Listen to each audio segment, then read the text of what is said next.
Magandang araw po sa inyong lahat.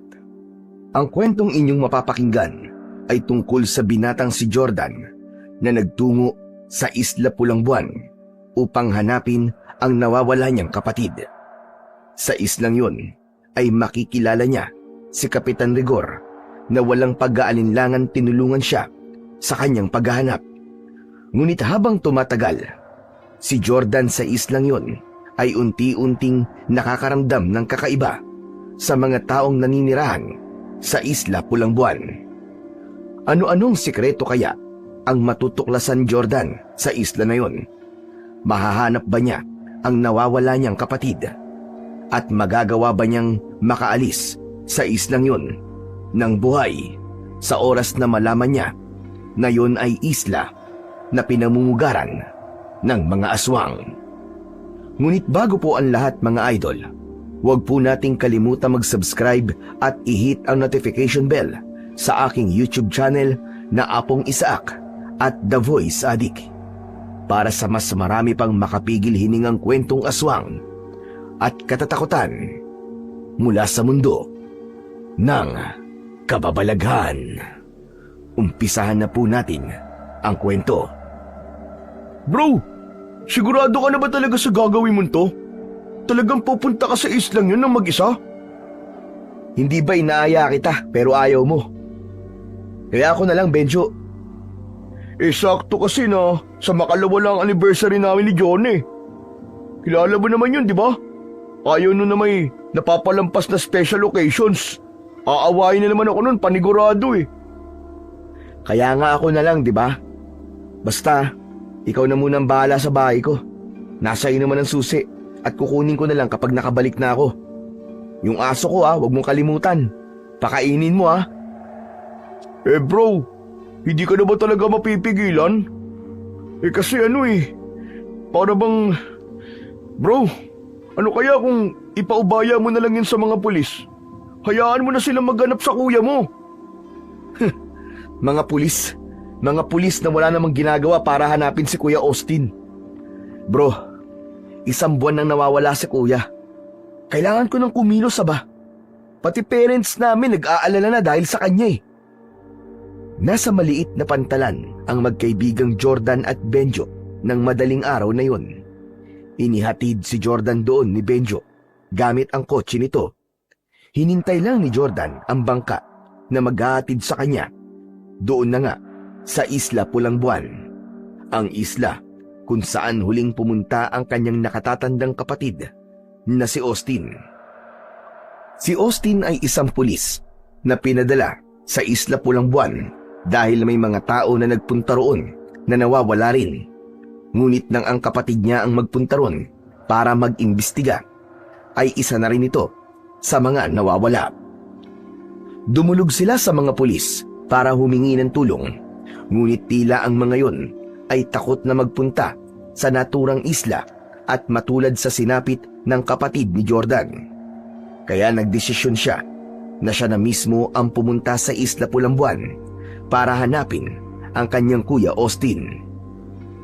Bro, kinakabahan talaga ako para sa iyo eh. Huwag ka na lang kaya tumuloy. Bro, kaya kong sarili ko. Para namang hindi ako nag-aral ng taekwondo. Alam kong delikado tong gagawin ko dahil hindi ko alam ang dadatnan ko sa islang yon. Pero hindi ko naman pwedeng pabayaan na lang si Kuya Austin doon. Hindi ko kayang maghintay sa update ng mga pulis.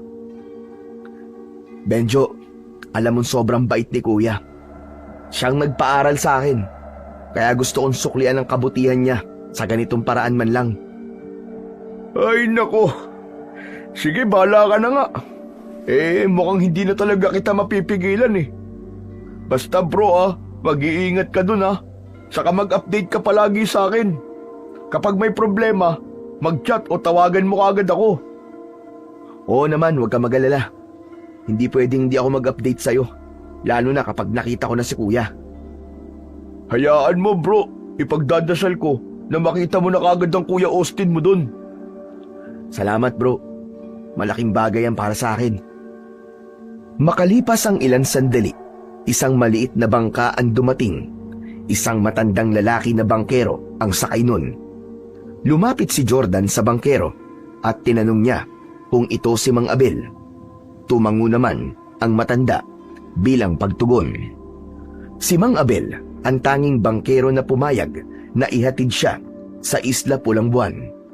Isang lalaki sa lugar na yun ang nagrekomenda sa kanya kay Mang Abel at yun ang unang beses na nagkita sila ng matandang lalaki. Sa huling pagkakataon ay nagpaalam si Jordan kay Benjo. Tinulungan pa nga siya nito na maisakay ang maleta niya sa bangka. Nang makasakay na si Jordan sa bangka, ay kumaway siya kay Benjo. Hanggang sa binuhay na ni Mang Abel ang motor ng bangka at umandar na yon palayo sa pantalan. Habang paliit ng paliit si Benjo sa paningin ni Jordan, ay palaki naman ng palaki ang pag-asa niya na makikita niya na sa wakas ang kanyang nawawalang kapatid. Tiwala siya na magiging matagumpay ang paghahanap niya sa kanyang kuya. At kung papalarin, ay baka maging ang iba pang nawawala sa islang yon ay matagpuan din niya. Tahimik lang si Mang Abel habang nakatingin sa malayo. Ang binatang si Jordan naman ay nagsalita upang hindi mapanisan ng laway. Mang Abel, totoo bang 2 oras ang biyahe natin bago tayo makapunta sa Isla Pulang Buwan? Tumingin si Mang Abel sa kanya at tumango. Matagal din po pala, no? Kung ganun, mag-uumaga na pala tayong makakarating doon. Pero kapag nagugutom po kayo o nauuhaw, magsabi lang po kayo sa akin. May baon naman po akong pagkain at saka tubig. Muling tumango si Mang Abel habang seryoso itong nakatingin kay Jordan. Medyo nakaramdam ng pagkailang si Jordan dahil tila ayaw makipag-usap ni Mang Abel sa kanya. Pero dahil likas na kay Jordan ang matanong dahil sa trabaho niya bilang reporter, ay patuloy pa rin siya sa pagtatanong. Mang Abel, tanong lang po, matagal na po ba kayong bangkero? Hindi sumagot ang matanda sa kanya. Nanatili lang itong nakatingin kay Jordan. Tikom ang mga bibig at kahit konting ngiti ay wala siyang natanggap mula rito. Mang Abel, bakit hindi po kayo nagsasalita? Ayaw niyo po ba akong kausap? Para po kayong pipi niyan eh. Mas naging matiim ang titig ni Mang Abel kay Jordan. Bahagya siyang kinabahan dahil doon. Hanggang sa marahang ibinuka ni Mang Abel ang bibig nito at nanlaki ang mga mata niya nang malaman na putol pala ang dila ng matanda. Para siyang kinain ng lupa. Hiyang-hiya siya dahil sa huli niyang sinabi. Naku, pasensya na po, sorry po Mang Abel. Hindi ko naman po alam na pipi po talaga kayo. Sana po hindi po kayo na-offend sa sinabi ko kanina. Pasensya na po talaga. Dahil sa kahihiyan, ay mas pinili na lang ni Jordan ang manahimik. Pinagsawa na lang niya ang kanyang mata sa napakalawak na karagatang nakapaligid sa kanila. Isang malalim na paghinga ang pinakawalan niya. Tahimik siyang nagdasal na sana ay buhay pa niyang makikita ang kanyang kapatid. Ngunit kahit may ilang nagsabi na patay na ang kapatid niya, ay hindi siya naniniwala roon. Nararamdaman niya na buhay pa ito at sigurado siya na aalis siya sa Isla Pulang Buwan na kasama ang kanyang kuya Austin. Matapos ang 2 oras na biyahe sa dagat gamit ang bangka, ay natanaw na sa wakas ni Jordan ang isang isla. Pahabayon at maraming puno. Sumisilip na ang araw sa silangan, kaya kahit paano ay may liwanag na sa paligid. Tatanungin niya sana si Mang Abel kung yun na ba ang Isla Pulang Buwan, ngunit napagtanto niya na hindi rin siya nito masasagot. Nang dumaong ang bangka sa dalampas na may pinong puting buhangin, ay hindi napigilan ni Jordan ang humanga sa gandang taglay ng isla.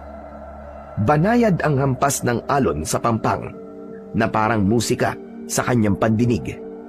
Maraming punong kahoy at nyog sa isla.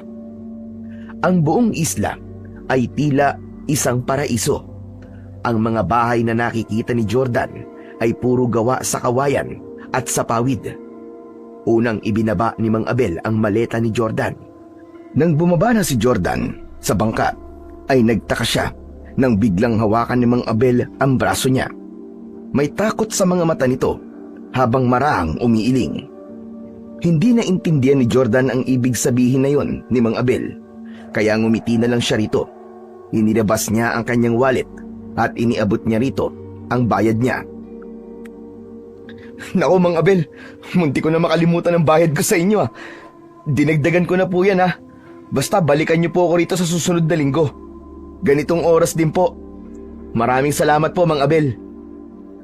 Tinapik ni Jordan ang balikat ng matanda, pero hindi pa rin ito binitiwan ang braso niya na para bang pinipigilan siya nito. Mang Abel, okay na po, salamat po. Kailangan ko pa pong maghanap ng matutuluyan dito sa isla eh. Si Jordan na mismo ang nag-alis ng kamay ni Mang Abel at saka siya naglakad papunta sa kinaroroonan ng kanyang maleta. Hanggang sa sumakay na si Mang Abel sa bangka at hinintay niya itong makaalis bago niya binuhat ang kanyang maleta at naglakad. Hindi nagtagal ay nakarating si Jordan sa parte ng isla kung saan marami na ang mga bahay. May mangilang-ngilang tao siyang nakita. Ang mga batang naglalaro ay biglang tumigil at napatingin lahat sa kanya na parang nagtataka kung sino siya. Ang mga matatandang babae naman sa tabi ng kalsada habang abala sa pagbibilad ng isda ay unti-unting tumigil sa ginagawa at sumulyap sa kanya na para bang pinag-aaralan siya mula ulo hanggang paa. Sa bawat bahay na kanyang nadaraanan ay may mga taong nakasilip sa bintana na halatang sa kanya nakatingin. Pambihira na yan. Ganito ba talaga kabihira ang ibang tao sa islang to? Kaya para akong artista kung tignan nila. Idinaan na lamang ni Jordan sa biro ang kakaibang nararamdaman niya. Hindi siya komportable na halos lahat ng mga mata ng taong naroon ay nakapako sa kanya. Nahiya na tuloy siyang magtanong kung saan ang barangay hall upang makahingi siya ng tulong sa namumuno sa isla na yon sa paghahanap sa kanyang kapatid. Naging matyaga si Jordan sa paghahanap sa barangay hall, ngunit nang inabot na siya ng tanghali at hindi niya pa rin yun nahahanap, ay naglakas loob na siyang magtanong sa isang matandang lalaki. Inihatid siya ng matanda sa isang may kalakihang kubo na nakatayo sa malawak na bakuran. Ayon sa matandang lalaki, ay doon nakatira ang kapitan ng isla na si Kapitan Rigor. Umalis na kagad ang matandang lalaki habang si Jordan ay naiwan sa tapat ng nakasaradong pinto ng bahay. Kakatok na sana siya ng isang binatilyong may dalang itak ang lumabas mula sa gilid ng bahay. Madungis ito at may payat na pangangatawan. Nagkatitigan sila at maya-maya pa ay ngumiti si Jordan. Magsasalita na sana si Jordan pero inunahan siya ng binatilyo. Dayo ka? Umalis ka rito. Napaatras si Jordan nang marahang lumapit ang binatilyo. Natakot siya sa dala nitong itak. Sandali lang boy. Hindi ako masamang tao. Kailangan ko lang makausap si Kapitan Rigor. Sinabi nang umalis ka na. Lisanin mo na ang islag to habang may oras ka pa. Hanggang sa bumukas ang pinto ng bahay.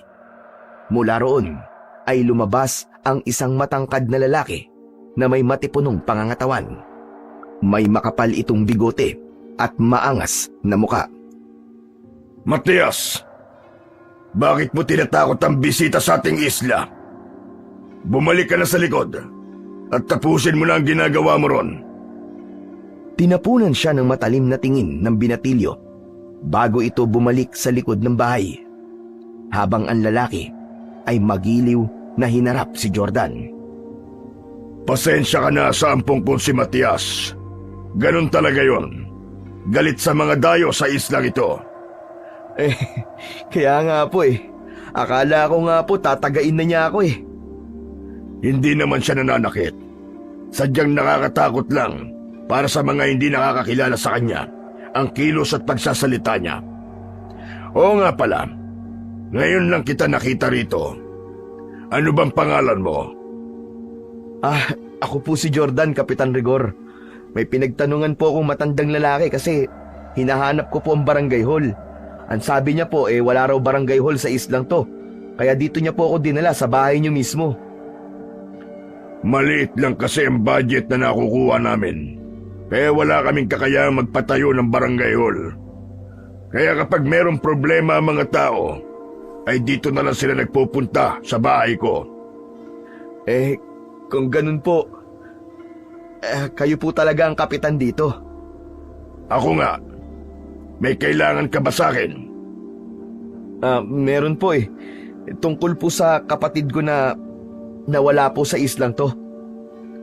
Sandaling natahimik si Kapitan Rigor at tumango-tango. Hindi magandang pag-usapan ng ganyang bagay dito sa labas. Halika, sumunod ka sa akin. Doon tayo sa loob mag-usap. Nang pumasok si Kapitan Rigor sa bahay, ay sumunod dito si Jordan. Pagpasok ni Jordan sa loob ng bahay ni Kapitan Rigor, ay sinalubong siya ng malamig na simoy ng hangin na nanggagaling sa mga bintanang nakabukas. Maluwag ang espasyo sa loob at ang sahig ay gawa sa malalapad na kahoy na makinis at makintab. Bagamat simple ang kabuuan ng bahay, ay may kakaibang pakiramdam si Jordan. Parang biglang bumigat ang kanyang pakiramdam. Pinaupo siya ni Kapitan Rigor. Tumalima si Jordan at umupo ang kapitan sa mahabang upuan na katapat niya. Saan ka pala galing, Jordan? Sa Maynila pa po. Napakalayong lugar. Mabuti at nakarating ka rito. Kaya nga po ang haba po ng biniyahe ko. Bukod sa 2 oras ng bangka, bumiyahe pa po ako ng mahigit 7 oras bago makarating dun sa Pantalan, kung saan sinundo ako ng bangka. Kung ganoon ay malamang pagod ka na. Nagugutom ka ba? May pagkain kaming natira nung nagtanghalian kami. Ipaghahain muna kita kung gusto mo. Hindi na po. Hindi naman po ako nagugutom, Kapitan. Huwag na po kayo mag-abala. Sige po, kahit ano na lang, kahit tubig na lang po. Sandali lang, at uutusan ko lang si Matias. Matias! Matias! Kumuha ka nga ng 1 basong tubig. Bilisan mo! Medyo nabahala si Jordan sa paraan ng pag-uutos ni Kapitan Rigor. Para kasi itong galit na hindi niya mawarian. Hindi nagtagal ay lumapit sa kanila ang binatilyong si Matias. Nang ipatong nito ang 1 baso ng tubig sa maliit na lamesa sa gitna, ay napansin ni Jordan na may mga sugat sa kamay si Matias. Kinuha ni Jordan ang baso at ininom ang kalahati ng laman nun. Balik na tayo sa dahilan kung bakit ka nagpunta dito sa aming isla. Ang sabi mo ay nawawala rito ang kapatid mo. Tama ba? Tama po kayo. Ang totoo po niyan, isa po siyang pulis. Ang pangalan niya po ay Austin Reyes. May natatandaan po ba kayong bumisita rito na meron pong ganung pangalan? Sandaling nag-isip si Kapitan Rigor. Maya-maya pa ay muli itong nagsalita. Ang totoo ay may mangilan-ngilan ngang mga pulis na nagpunta rito para hanapin ang iba pang nawawalan dayo sa lugar na ito. Sa dami ng mga pulis, ay wala akong natatandaan sa mga pangalan nila. Pasensya na, pero madali akong makalimot pagdating sa mga pangalan ng mga tao. Inilabas ni Jordan ang cellphone niya upang ipakita kay Kapitan Rigor ang litrato ng kanyang kuya. Ito po, Kapitan. May picture po ako ng kapatid ko. Baka po sa muka ay matandaan niyo po siya. Pasensya na, Jordan. Pero hindi ko talaga siya natatandaan. 1 buwan na po ang nakakaraan nang magpunta po siya rito sa isla nyo. Tapos po, hindi na po siya nakabalik Ang sabi po ng mga katrabaho niya ay nawawala na siya. Kung nandito siya sa Isla Pulang Buwan, ay madali lang natin siya mahanap. Hindi ganun kalaki ang isla ito, at iilan lang ang mga taong nakatira rito. Kaya naman po inahanap ko po kayo, Kapitan. Kasi po magpapatulong po sana ako sa inyo sa paghahanap po sa kapatid ko. Kapitan, parang awa niyo na po. Kayo lang po ang alam kong pwedeng makatulong sa akin. Hindi mo kailangan magmakaawa sa akin, Jordan. Kahit dayo ka rito, ay tutulungan kitang hanapin ang kapatid mo.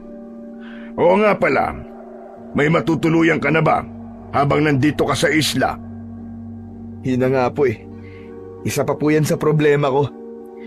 Maghahanap pa po ako, Kapitan eh.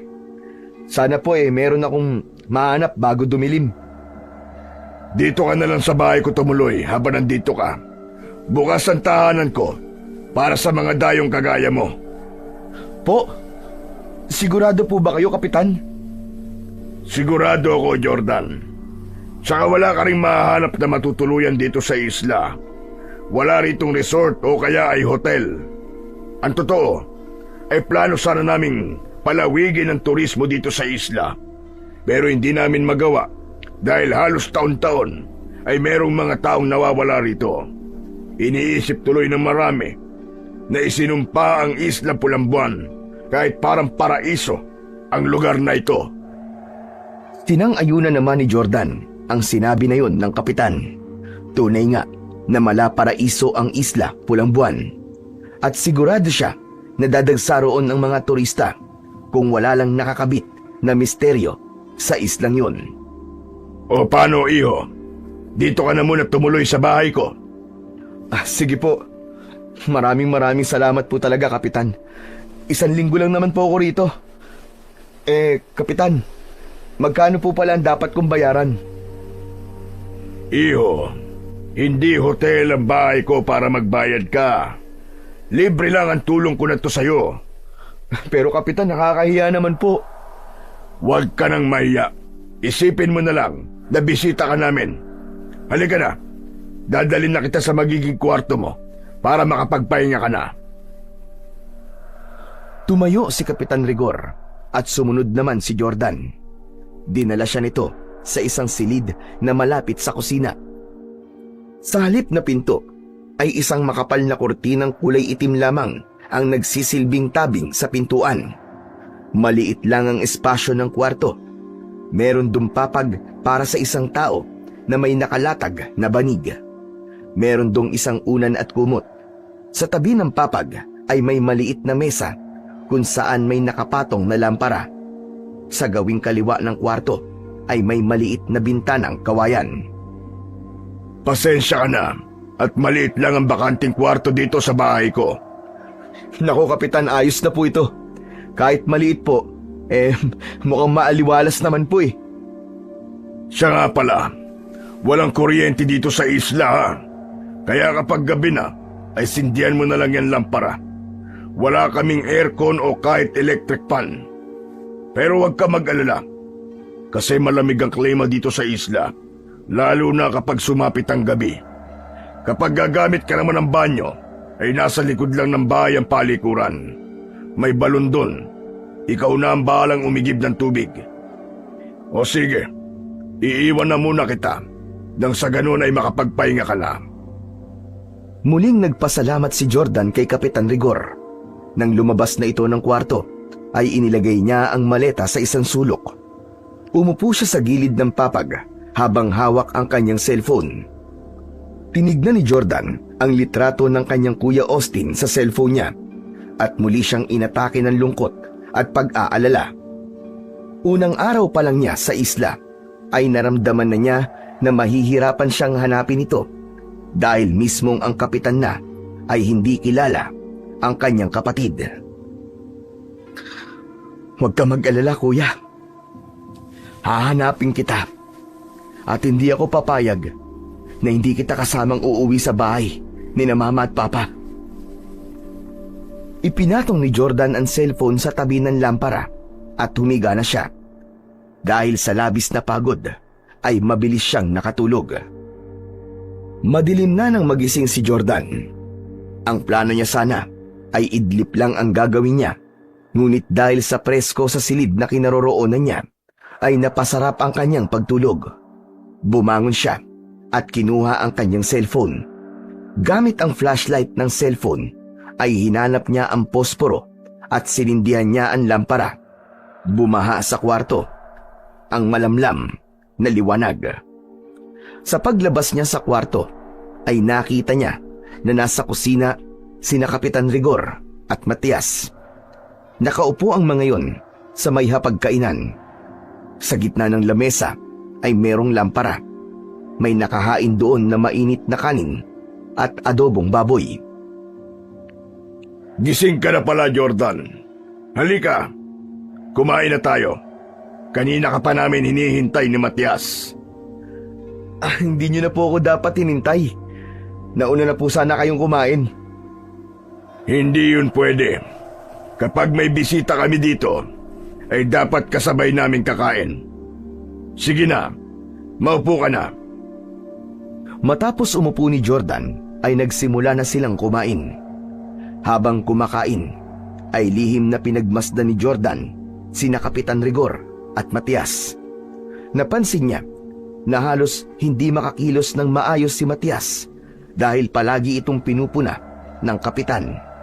Nang medyo napalakas ang pagmuya ni Matias, ay sininghalan ito ni Kapitan Rigor. Ayusin mo ang pagmuya mo, Matias. Para kang baboy. At saka bakit nagkakamay ka? Gumamit ka ng kutsara at tinidor. Walang imik na kinuha ni Matias ang kubyertos sa tabi ng plato nito at nagpatuloy sa pagkain. Hindi pa ubos ang kanin ni Matias, pero kukuha na naman sana ito at napagalitan na naman ito ni Kapitan Rigor. Para kang patay gutom, Matias. Ubusin mo nga muna yung kanin mo bago ka kumuha ulit. Nakayukong binitiwan ni Matias ang sandok para sa kanin. Napakunot noon naman si Jordan. Hindi niya maiwasang mabahala sa paraan ng pakikitungo ni Kapitan kay Matias. Kapitan, baka po pwedeng pabayaan na lang po natin si Matias sa kung paano po siya kumain. Alam mo, Jordan, tinuturuan ko yang si Matias ng tamang pagkilos. Ayoko namang isipin ng mga bisita namin na porkit kami taga-isla lamang, ay wala na kaming alam sa tamang pagkilos, lalong-lalo na sa harap ng hapagkainan. Pero, Kapitan, bata pa naman po siya. Sigurado po ako na matututo rin po siya habang lumalaki siya. 15 anyos na yang si Matias, kaya hindi na yang bata. Isa pa, parang walang urbanidad ang batang yan ng inampun ko. Mabuti nga at kahit paano ay nagkakaroon na ng magandang asal. Hindi na nakipagtalo pa si Jordan at muling bumalot ang katahimikan sa harap ng hapagkainan. Tanging ang kaluskos ng kutsara at tinidor ang maririnig, habang sa labas ay humahampas naman ang banayad na simoy ng hangin sa mga dingding ng bahay. Pinilit na lamang ni Jordan na kumain, kahit ang totoo ay nawalan na siya ng gana dahil sa nakita niyang pagtrato ni Kapitan Rigor sa batang si Matias. Matapos ang hapunan, ay dinala na ni Matias ang mga pinagkainan sa likod ng bahay upang hugasan sa may tabi ng balon. Dahil wala naman siyang ginagawa, ay naisipan ni Jordan na tulungan ito. Sinundan niya si Matias at yumukod siya sa tabi nito. Ano pang ginagawa mo rito? Di ba sinabi ko na sa'yo na umalis ka na? Tutulungan kita magugas, Matias. Naiinip kasi ako eh. Hindi yan ang ibig kong sabihin. Dito sa isla, umalis ka na. Matias, hindi ako pwedeng umalis dito. Kailangan kong hanapin ang kuya ko. Magsasalita pa sana si Matias, pero biglang dumating si Kapitan Rigor. Napayuko si Matias at itinuloy ang pagsasabon sa mga plato. Jordan, pabayaan mo na si Matias dyan. Kayang-kaya niya na yan. Nag-aalinlangang iniwan ni Jordan si Matias. Dinala siya ni Kapitan Rigor at binigyan siya nito ng sigarilyo, ngunit tumanggi siya. Sinindihan ng kapitan ang sigarilyo nito at hinit-hit yun. Hindi niyo po ba talaga anak si Matias? Hindi, iho. Inampun ko lang siya nung sanggol pa siya. May malakas na bagyo na dumating dito sa isla noon. Marami ang namatay at isa na ang mga magulang ni Matias. Dahil wala na mag-aalaga sa kanya, ay ako na ang umako ng responsibilidad na dapat ay ang nanay at tatay niya ang magdadala. Kawawa naman bata.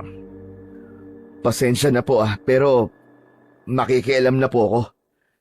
Pero sa tingin ko po, ay mali na palagi niyo po siyang sinisigawan. Baka po kasi magka-trauma si Matias eh. Kailangan niyang maging matapang at matatag. Dahil kapag lumaki siya, ay siguradong hindi lang dito sa isla iikot ang mundo niya. Kung ngayon pa lang ay balat sibuyas na siya, sa pagsigaw-sigaw ko, ay wala siyang mararating pagdating ng panahon. Nang maubos na ni Kapitan Rigor ang sigarilyo, ay basta na lang itong itinapon sa lupa at nauna na itong pumasok sa loob ng bahay. Habang si Jordan naman ay nanatili roon. Mula sa bulsa nito ay inilabas niya ang kanyang cellphone. May isang baraan signal niya at alam niyang sapat na yon para matawagan niya ang kaibigang si Benjo. Ngunit nang pipindutin niya na ang call button ay may nakita siyang 2 babae at isang lalaki na papalapit sa kanya. Kinilabutan siya dahil kakaiba ang itsura ng mga yun. Mabalasik ang mga muka ng tatlo at namumula ang mga mata. Lumalabas mula sa bibig ng mga yun ang malapot na laway. Nakabuka ang kamay ng tatlo at mas lalo siyang natakot dahil sa matutulis na kuko na meron ang mga yun. Napaatras si Jordan dahil nakaramdam siya ng panganib. Sino kayo? Teka, bakit ganyan ang mga itsura nyo? Pag-angil lang ang nakuwang sagot ni Jordan sa tatlo. Patuloy pa rin ang mga yun sa marahang paglapit sa kanya. Hanggang sa lumabas si Kapitan Rigor at ito ang humarap sa tatlo. Hoy, kayong tatlo! Umalis kayo rito at huwag niyong ginugulo ang aking bisita. Alis! Umuwi na kayo sa inyong mga bahay! Tila takot na tumakbo nang mabilis ang tatlo palayo.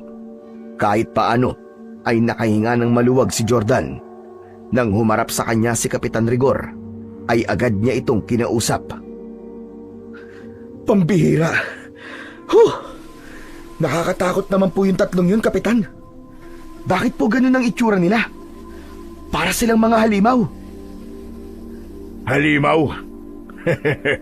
Normal lang naman ang mga mukha nila. Hindi po, Kapitan. Yung mukha po nila parang lukot. Tapos ang tutulis pa po ng mga kuko nila. Tapos ang mata, ang pupula. Napailing si Kapitan Rigor, sabay tawa. Ay nako, Jordan. Mukhang pagod ka pa yata sa biyahe mo papunta rito sa Isla Pulambuan. Dahil kung ano-ano nakikita mo eh. Normal lang ang mga itsura nila. May mga ilang tao lang talaga dito sa isla na natutuwa kapag may dayo. At wala silang ibang gagawin kundi ang kausapin ka at piliting kanila magkwento ng kung ano-ano tungkol sa syudad. Pinaalis ko na sila kasi alam kong ganun nga ang gagawin nila sa'yo. Pero Kapitan, sigurado po ako sa nakita ko kanina. Jordan, sa tingin mo ba ay lolokohin kita? Sige na, matulog ka na at magpahinga para umayos na yung paningin mo. Sige po, Kapitan. Baka nga po tama kayo.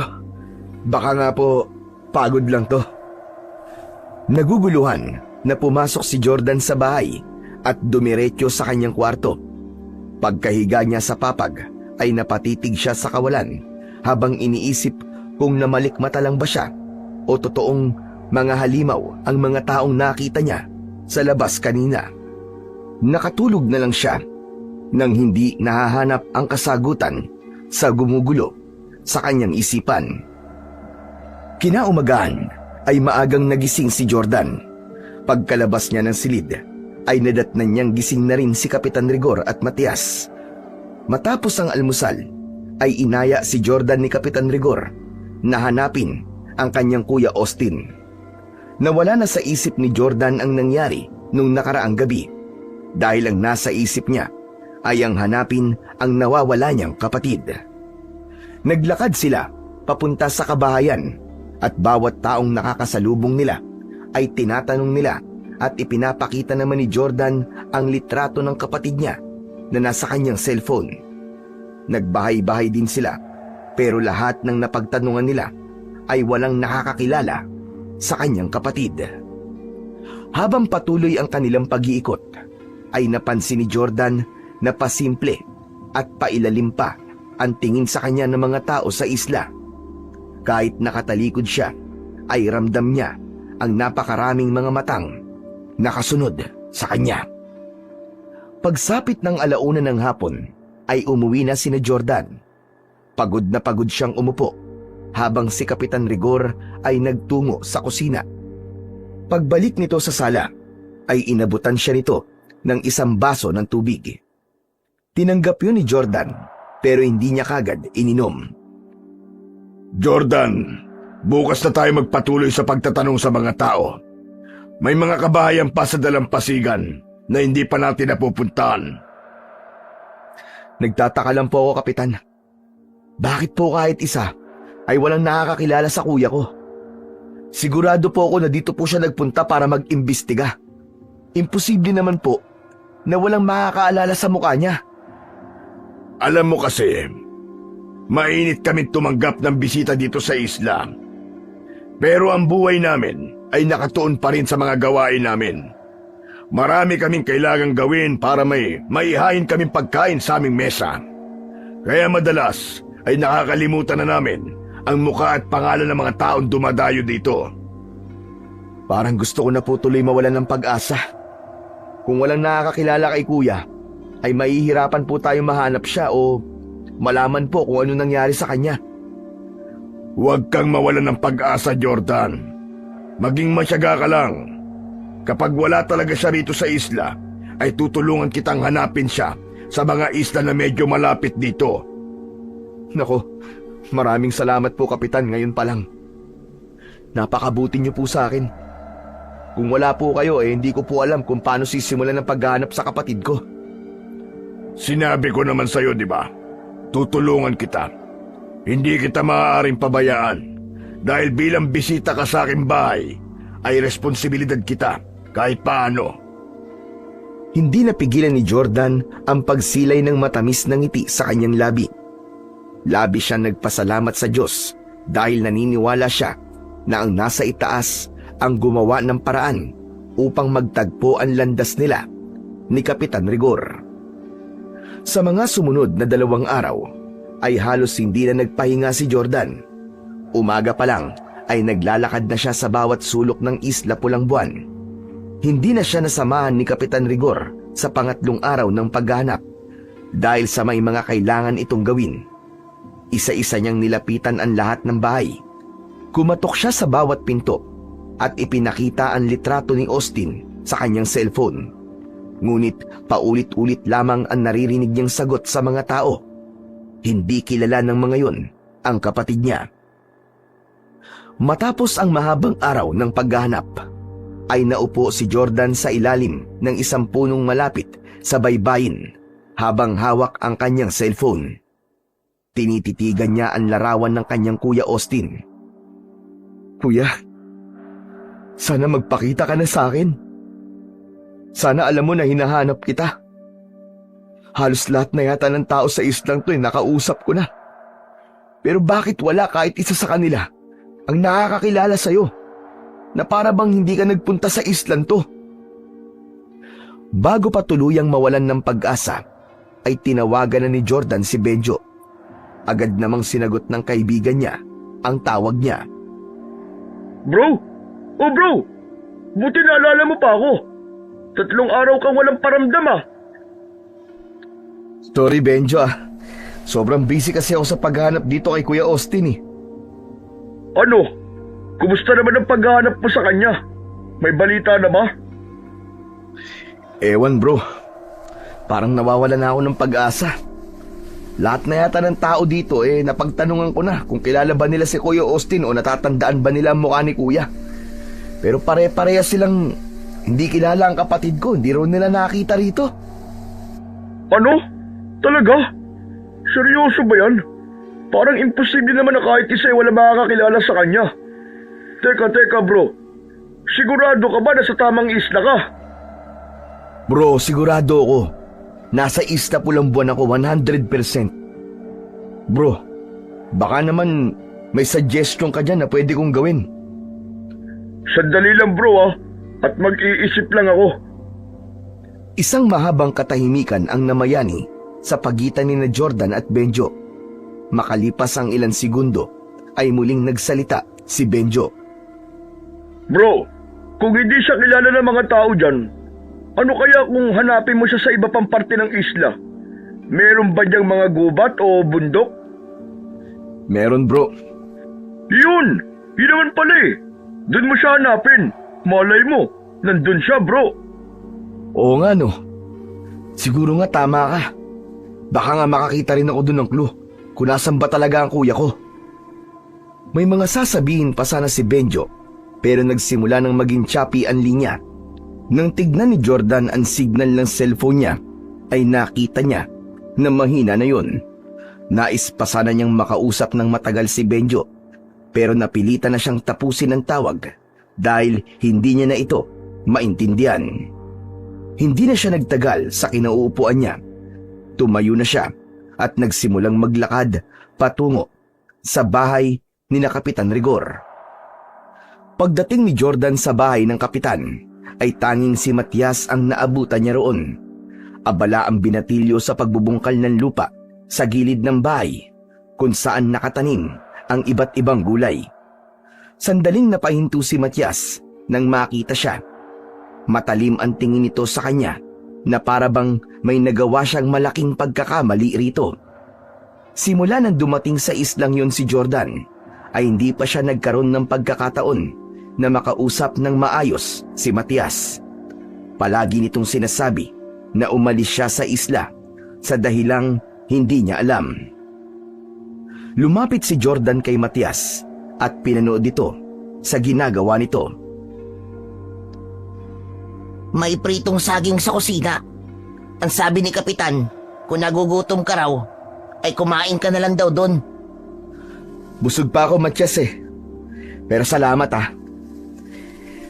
Matias, may tatanong sana ako sa iyo Gusto ko yung totoong isasagot mo Bakit sa tuwing nagkakausap tayo ay palagi mo sinasabi sa akin na umalis na ako dito sa isla? Muling huminto si Matias sa pagbubungkal ng lupa. Umangat ang mukha nito at diretsong tumingin kay Jordan. Gusto mo ba talagang malaman ng totoo? Kung hindi ka aalis sa islang to, bago sumapit ang susunod na pulang buwan, ay magagaya ka sa iba pang dayo na nagpunta rito. At hindi ka na makakaalis ng buhay. Ang kapatid mo, wala na siya. Patay na siya. Pinatay siya ng mga tao dito sa isla. Hindi kami tao. Lahat kami na narito ay mga aswang. May kilabot na gumapang sa buong katawan ni Jordan sa sinabi ni Matias. Napakaseryoso ng mukha nito na para bang totoo ang mga salitang lumabas sa bibig nito. Hindi nagtagal ay mahinang tumawa si Jordan. Ano? Lahat kayo rito mga aswang? Oo, pati si Kapitan Rigor. Aswang din siya. Siya ang supremo o leader ng mga aswang sa Isla Pulang-Buwan. Ilang gabi na lang at sasapit na ang pulang buwan. Doon ka nila papatayin para gawing alay. Kaya sinasabi ko sa'yo, umalis ka na rito. Pero Matias, hindi ako pwedeng basta umalis na lang dito nang hindi ko nalalaman ang nangyari sa kapatid ko at kung nasan siya. Saka pasensya ka na.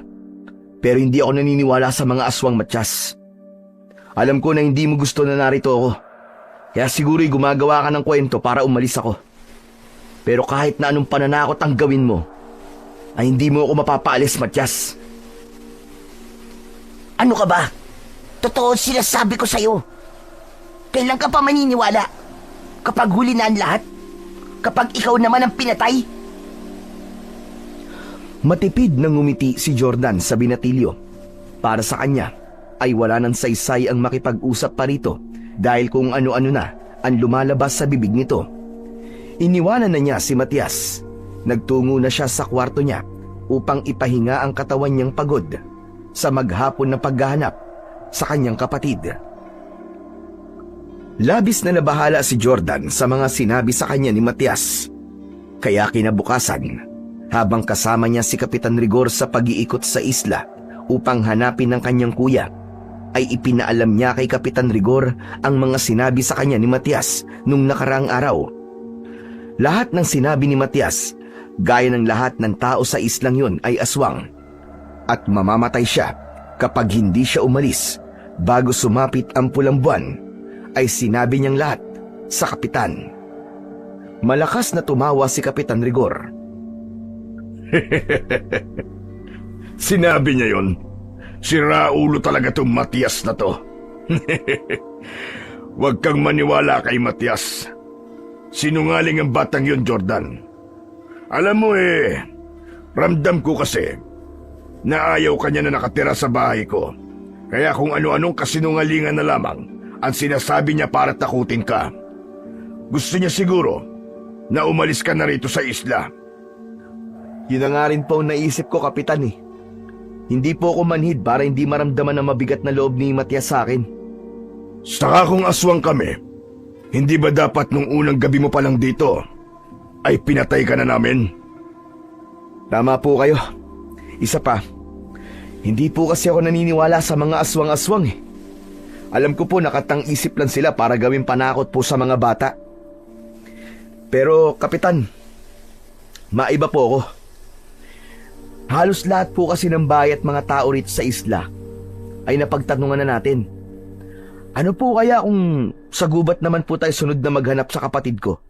Naisip ko po kasi, Kapitan, na baka na-aksidente po siya ron o kaya baka may makita po tayo dong clue na makakapagsabi kung nasan po ang kuya ko. Jordan, delikado ang gubat sa islang to. Marami dong makamandag na mga ahas.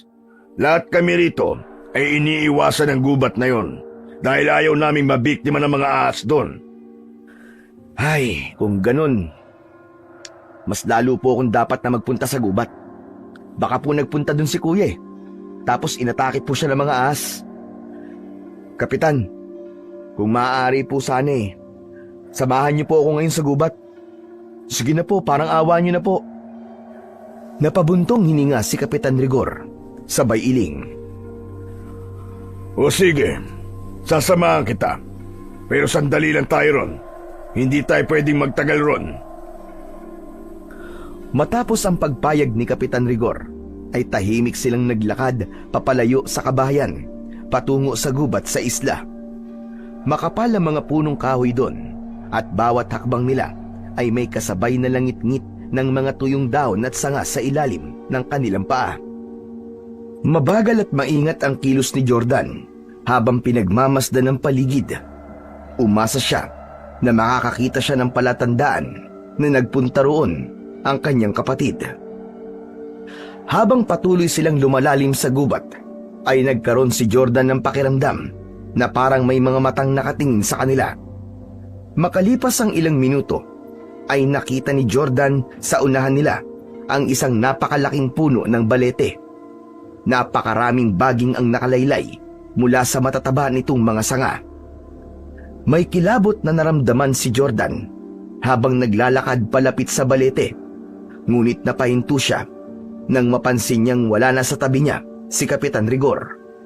Lumingon siya sa likod at doon niya nakita si Kapitan Rigor na nakatayo ilang dipaan layo sa kanya. "O Kapitan, ano pong ginagawa niyo dyan? May problema po ba?" Umalis na tayo rito, Jordan. Ang puno ng balete na yan, iniiwasan namin dito sa isla. Pinapaniwalaan Natirahan daw yan ng mga maligno. Kapitan, gaya po ng mga aswang ay hindi po ako naniniwala rin sa mga maligno. Tara na po, umikot pa po tayo ng ilang minuto.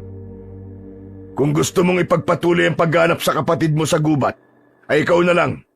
Kailangan ko nang umalis dito dahil may mga kailangan pa akong gawin. Pero Kapitan, hindi na nagawa pang tapusin ni Jordan ang kanyang sasabihin dahil tumalikod na si Kapitan Rigor at nagmamadaling naglakad palayo na para bang takot na takot ito. Sandaling tinignan ni Jordan ang puno ng balete na sa palagay niya ay ilang taon nang nakatayo roon base sa laki at itsura nito. Hindi nawala ang kilabot na kanyang naramdaman. Maya-maya pa ay may narinig siyang sitsit sa kung saan na mas nagpatindi ng kanyang takot. Nagmamadali siyang sumunod kay Kapitan Rigor palabas ng gubat na yon. Hindi muna umuwi si Jordan sa bahay ni Kapitan Rigor. Bagkus ay naglakad-lakad pa siya sa dalampasigan upang kalmahin ang kanyang nararamdaman. May pakiramdam siya na nasa gubat ang kasagutan sa pagkawala ng kanyang kapatid. Ngunit dahil sa sinabi ni Kapitan Rigor na marami dong ahas, ay nagkaroon siya ng pagdadalawang isip na bumalik doon. Matapos ang halos kalahating oras, ay nagdesisyon na si Jordan na bumalik sa bahay ng kapitan. Nasa labas pa lang siya ng bahay, ay dinig na niya ang malakas na pagsigaw at pag-iyak ni Matias. Kinabahan siya at napatakbo siya papunta sa loob ng bahay. Narinig niya ang boses ni Matias sa kwarto nito at ni Kapitan Rigor. Meron yung pinto, hindi gaya ng kwartong ginagamit niya, kaya hindi niya magawang makapasok doon. Tama na po! Tama na po, Kapitan! Hindi na po ako uulit! Tama na po! Talagang hindi ka na makakaulit. Ang dapat sa'yo ay magtanda. Napapitlag si Jordan nang marinig niya ang malakas na pagpalo ng kung anong bagay sa katawan ni Matias. Hindi na niya napigilang kumatok ng sunod-sunod sa pinto ng kwarto. Kapitan! Kapitan, tama na po yan! Nasasaktan po ang bata, tama na po! Huwag kang makialam dito, Jordan. Hayaan mo kung disiplinahin ang batang ito. Pero Kapitan, marami pong paraan para sa pagdidisiplina ng bata. Hindi mo siya kailangan saktan. Ngunit hindi nakinig si Kapitan Rigor sa sinabi ni Jordan. Patuloy pa rin ito sa pagpalo kay Matias, habang si Matias naman ay palakas ng palakas ang pagsigaw. Pakiramdam ni Jordan ay nawalan ng lakas ang buo niyang katawan. Gusto niyang tulungan si Matias, pero wala siyang magawa dahil hindi niya mabuksan ang pinto. Ilang minuto ang lumipas at huminto na ang pagpalo kay Matias.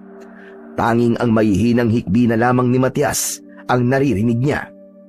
Biglang bumukas ang pinto at lumabas mula roon si Kapitan Rigor na may hawak na malapad na pamalong kahoy. Bago isarado ni Kapitan Rigor ang pinto, ay nakita pa niya si Matias na nakaupo sa isang sulok habang umiiyak. Puno ng pasa ang buong katawan nito at dumudugo pa ang bibig.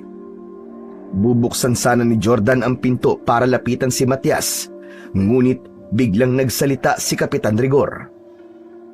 Huwag mo siyang tutulungan, Jordan. Hayaan mo mag-isa niyang pagsisiyan ang ginawa niyang kasalanan. Kapitan Rigor, ano po bang ginawa ni Matias para bugbugin niyo po siya ng ganun? Hindi ba't sinabi mo na nagsinungaling siya sa'yo? Yung sinabi niya na lahat ng tao sa isla, kasama na ako, ay mga aswang? Natigilan si Jordan na konsensya siya nang mapagtanto niya na kasalanan niya pala kung bakit binugbog ang batang si Matias. Pero Kapitan, hindi mo naman siya kailangan saktan ng ganong katindi. Pwede mo naman siyang pagsabihan na lang o kausapin na huwag na siyang magsisinungaling na huwag niya nang uulitin. Sa ginagawa niyo pong pananakit sa kanya, baka magrebelde po siya at mas lalo kayong mahirapan na pasunurin siya. Kung hindi ko sasaktan ng batang yan, ay hindi yan matututo. Saka bakit ka ba nakikialam kung paano ko didisiplinahin si Matias? Ako ang tumatayong magulang niya at may karapatan akong gawin ang kahit na anong gusto ko sa kanya. Mali po kayo, Kapitan. Hindi porket anak o ampun niyo ang isang bata, ay may karapatan po kayong saktan siya. Meron po tayong batas na nagpoprotekta sa mga batang kagaya ni Matias. Sa islang to, ako ang batas. At hindi ko nagugustuhan ang pakikialam mo, Jordan. Hindi porket pinatuloy kita rito sa aking bahay, ay may karapatan ka ng makialam sa akin. Kung gusto mong manatili pa sa islang ito, at ituloy ang paghanap sa kuya mo, ay matuto kang sundin ang batas ko. Nagkakaintindihan ba tayong dalawa? Napalunok si Jordan sa mga sinabi ni Kapitan Rigor sa kanya. Hindi niya akalain na mapagsasalitaan siya nito ng ganun. Dahil na rin sa takot na paalisin siya nito sa isla, ay tumango na lang siya bilang pagtugon. Lumabas ng bahay si Kapitan Rigor, habang si Jordan naman ay naiwan na nakatayo at nag-iisip kung ano ang susunod niyang gagawin. Naisipan ni Jordan na maglakad-lakad muna. Muli siyang nagtungo sa gubat upang magkaroon ng halaga ang paglalakad niya. Patuloy siyang naghanap ng kung anong palatandaan na nagtungo nga roon ang kanyang kapatid. Alerto siya sa paligid, lalo na't sinabi ni Kapitan Rigor na marami dong ahas. Ngunit hindi pa rin naaalis sa isip niya ang sinapit ni Matias kanina sa kapitan. Hindi nawala sa utak niya ang imahe ni Matias na puno ng pasa habang umiiyak. Hanggang sa napahinto siya sa paglalakad, nang isang hukay ang nakita niya sa gitna ng kagubatan. Hindi yun ganun kalalim. Sa tansya niya ay isang dipa niya ang lapad ng hukay. Sumilip siya ron at nakita niya na may mga sunog na damit doon. Bumaba siya at tinignan ang mga gamit na naroon. May nakita siyang bag na hindi tuluyang natupok ng apoy. Meron ding mga tela na halatang mga luma na damit. Pero ang labis niyang ipinagtaka ay ang sunog na cellphone. Napakunot ang noo ni Jordan. Teka, paano nagkaroon ng cellphone dito? Pagmamayari ba to ng isa sa mga nagpunta sa islang to? Nabitiwan ni Jordan ang sunog na cellphone nang makarinig siya ng malakas na sitsit na sinundan ng yabag ng paa na parang papunta sa kinaroroonan niya. Agad siyang umahon sa hukay at mabilis na tumakbo palabas ng gubat. Nang makalabas siya ng gubat, ay habol niya ang kanyang paghinga. Nang makarating si Jordan sa bahay ni Kapitan Rigor, ay wala roon ang kapitan. Nakapinid pa rin ang kwarto kung saan naroon si Matias. Gusto niya sana itong kausapin para kahit paano ay gumaan ang loob nito. Ngunit naisip niya na hindi yun magandang ideya dahil sinabihan siya ni Kapitan Rigor na huwag makialam pagdating kay Matias. Kaya pumasok na lamang siya sa kanyang silid sa bahay na yon. Humiga siya at tumingin sa kawalan. Habang nakahiga si Jordan, ay naramdaman niyang tila hindi siya mapakali, kaya binaliktad niya ang unan. Sa muling paglapat ng ulo niya sa unan, ay may naramdaman siyang matigas na bagay doon. Bumangon si Jordan at inalis niya ang punda ng unan. Itinaktak niya sa papag ang punda at isang gold necklace ang nalaglag mula roon. Tinitigan ni Jordan ang kwintas at dinampot niya yon habang nanginginig ang mga kamay. Ang kwintas ay may palawit na araw. Teka, kay Kuya Austin to ah! Hindi maaaring magkamali si Jordan. Sa kuya niya ang kwintas na yon. Binili yun ng kanyang kapatid para sa sarili nito nung nagsisimula pa lamang itong magtrabaho. Tinignan niya ang palawit na araw at doon niya tuluyang nakumpirma na sa kapatid niya nga ang kwintas na yon dahil nakaukit sa likod ng pendant ang inisyal ng pangalan at apelyido ni Austin. Buong katawan na ni Jordan ang nanginig. Naalala niya ang mga sinunog na gamit na nakita niya sa gubat. Paano to napunta rito? Kung ang sabi ni Kapitan Rigor ay hindi niya kilala si Kuya Austin. Ibig bang sabihin, nagsisinungaling lang siya? Napalunok si Jordan. Kasunod nun ay humahango siyang lumabas ng kwarto at kinatok ang pinto ng silid na kinaroroonan ni Matias. Matias! Matias, buksan mo ang pinto! May kailangan akong itanong sa'yo! Walang sumagot mula sa loob. Kaya muling kinatok ng malakas ni Jordan ang pinto. Matias! Matias, buksan mo to! May kailangan kang sagutin ng mga tanong ko! Matias! Ngunit nanatiling nakapinid ang pinto. Hindi na nagpumilit pa si Jordan.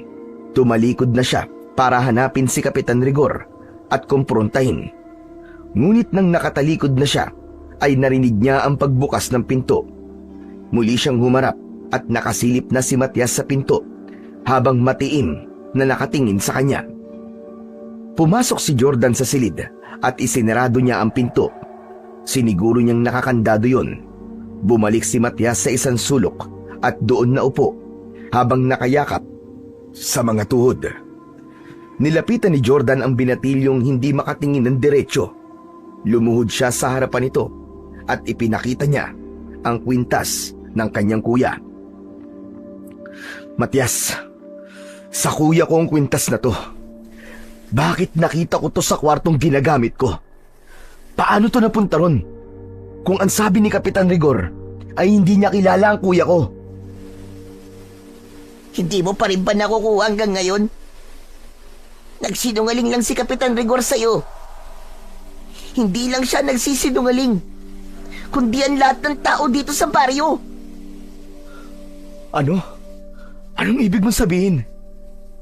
Hindi ko pwedeng makalimutan si Sir Austin. Napakabait niya sa akin. Ibinigay pa nga niya sa akin ang kwintas na yan eh. Ako naglagay niyan sa unan mo para maniwala ka na sa mga sinasabi ko, Kuya Jordan. Totoo. Totoong mga aswang lahat na nakatira dito sa Isla Pulampuan. Maging ako ay isang aswang din. Hindi pa nga lang nagiging ganap ang pagiging aswang ko dahil wala pa ako sa hustong edad. Hindi ko alam, pero tutol ako sa pagpatay nila sa mga tao para gawing alay sa pagdating ng Pulambuan. Hindi kaya ng konsensya ko ang tradisyon namin na yun. Anong sabi mo? Teka. Ano ba yung pulang buwan? Sa Bacalawa ay pulang buwan na. Magkukulay pula ang buwan. At tuwing sasapit yun, ay nag-aalay ng isang tao sina Kapitan Rigor. At ikaw, sigurado kung ikaw ang iaalay nila. Napatda si Jordan. Pinag-isipan niya ng gusto ang mga sinabi ni Matias na para sa kanya ay mahirap paniwalaan. Hindi totoo ang mga sinasabi mo. Hindi ako naniniwala sa'yo. Sige nga, paano mo may papaniwanag na nakita mo sa bahay na to ang kwintas ng kuya mo? Nagpunta sa islang to si Sir Austin kasama ang isang antingero dahil may hinalala sila na mga aswangan lang dito. Napatay ni na Kapitan Rigor ang antingero bago sumapit ang pulang buwan, kaya inilibing nila yun sa gubat. Si Kuya Austin, ano nangyari sa kanya? Hindi nakapagsalita si Matias sa tanong na yun. Kinabahan si Jordan dahil pakiramdam niya ay hindi maganda ang susunod niyang maririnig. Matias, sumagot ka! Ano nangyari sa kuya ko? Nasaan si Kuya Austin? Nang napatunayan ni na Sir Austin na aswang nga mga nakatira dito sa isla, ay hinarap siya ni na Kapitan Rigor. Sa pagkakaalam ko, naglaban sila dun sa gubat at dun namatay si Sir Austin. Base yun sa narinig ko na kwento ni Kapitan Rigor. Nahulog daw sa bangin ng kuya mo at yun na naging sanhi ng kamatayan niya. Wala nang nasabi si Jordan. Tuluyan nang kumawala ang lahat ng emosyon niya. Galit, pagtataka, puot at kalungkutan. Napahagulgul siya nang malaman niya na patay na ang kapatid niya. Ayaw niyang maging ipokrito. Sumagi na sa isip niya na may posibilidad na baka patay na nga ang Kuya Austin niya. Ngunit malaki pa rin ang paniniwala niya na buhay pa ito at kasama pa niya itong aalis sa islang yun. Hinayaan lang ni Matias na umiyak ng umiyak si Jordan. Nang bahagyang humupa na ang emosyon ni Jordan, ay pinilit niyang magsalita muli. Dalhin mo ako sa katawan ng kuya ko. Kailangan ko siyang maialis sa islang to at mabigyan ng maayos na libing. Hindi ko alam kung magandang ideya yan. Baka malaman ni Kapitan Rigor na alam mo na ang totoo at naniniwala ka na sa mga sinasabi ko. Kung ganun haharapin ko si Kapitan Rigor, papatayin ko siya, gaya ng ginawa niya sa kuya ko. Wag! Hindi madaling gawin yan. Mahirap kalaban si Kapitan Rigor. Lahat na nakatira rito ay kakampi niya maliban sa akin. Siya ang puso. Siya ang puso ng mga aswang na nandito sa isla. Kung ako sa'yo, aalis talaga ako, tatakas niya ako. May itinago akong bangka sa kabilang parte ng isla. Malapit yun dun sa may ilog. Pumunta ka ron at gamitin mo ang bangkang yun para umalis. Huwag ka nang bumalik dito at kailangan mong umalis bago sumapit ang pulang buwan. Hindi ako aalis dito nang hindi ko dala ang bangkay ng kapatid ko. At hindi din ako aalis dito nang hindi ko siya naipaghihiganti. Papatayin ko si Kapitan Rigor. Huwag mo nang tangkain yan, Kuya Jordan. Umalis ka na lang dito, ano ka ba? Seryoso ako, Matias. Seryoso ako. Papatayin ko siya. Papatayin ko si Rigor! Para kay Jordan ay tapos na ang pag-uusap nilang yun ni Matias. Tumayo na siya. Palabas na siya ng pinto nang tawagin siya bigla ni Matias, kaya napahinto siya pero hindi niya ito nilingon. Kung desidido ka na talagang patayin si Kapitan Rigor, tutulungan kita. Ang totoo, siya lang ang kailangan mong patayin. Dahil kapag namatay siya, ay mamamatay na rin ang lahat ng aswang na nandito. Si Kapitan Rigor ang puso ng islang to. Kapag nawala siya, lahat ng nandito ay mawawala na rin. Teka, kapag pinatay ko si Kapitan Rigor, ibig sabihin ay kasama kanyang mamamatay? Tama ka. Pero wag mo nang intindihin yun. Ayoko na rin mabuhay pa. Ayoko nang umabot pa ako sa edad kung saan tuluyan ako magiging aswang at magiging kagaya ako ni na Kapitan Rigor. At kung kailangan mo ang tulong ko, ay sabihan mo lang ako. Tuluyan nang lumabas ng kwartong yun si Jordan. Bumalik siya sa kanyang kwarto at doon ay pinagmasdan niya ang kwintas ng kanyang kuya Austin. Hindi niya napigilang umiyak. Ipinangako niya sa kanyang kuya na papatayin niya si Kapitan Rigor bilang paghihiganti. Pinilit ni Jordan na mag-isip ng pulidong plano kung paano niya papatayin si Kapitan Rigor. Pero dahil sa magulo ang utak niya ng mga sandaling yun, ay hindi siya makapag-isip ng maayos. Ang tanging plano na naisip niya ay ang wag munang ipaalam kay Kapitan Rigor na naniniwala na siya sa mga sinasabi sa kanya ni Matias.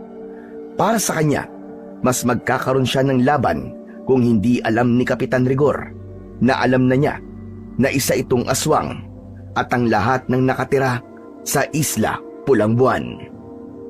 Pagsapit ng hapunan ay tahimik lamang si Jordan. Kahit gusto niya nang saksakin sa mata si Kapitan Rigor gamit ang tinidor, ay pinigilan niya ang kanyang sarili na gawin yon. Bukas na pala ang kapistahan ng aming isla, Jordan. Sa tingin ko, ay huminto muna tayo sa pagharap sa kapatid mo. Magiging abala mga tao rito, lalong-lalo na ako. Hindi magandang araw yon para maghanap ng nawawalang tao. Naiintindihan ko, Kapitan. Isa pa, wala rin akong balak na hanapin si Kuya Austin bukas. Gusto kong magpahinga na muna. Maganda yung naisip mo. Pwede ka rin makisali sa pista namin.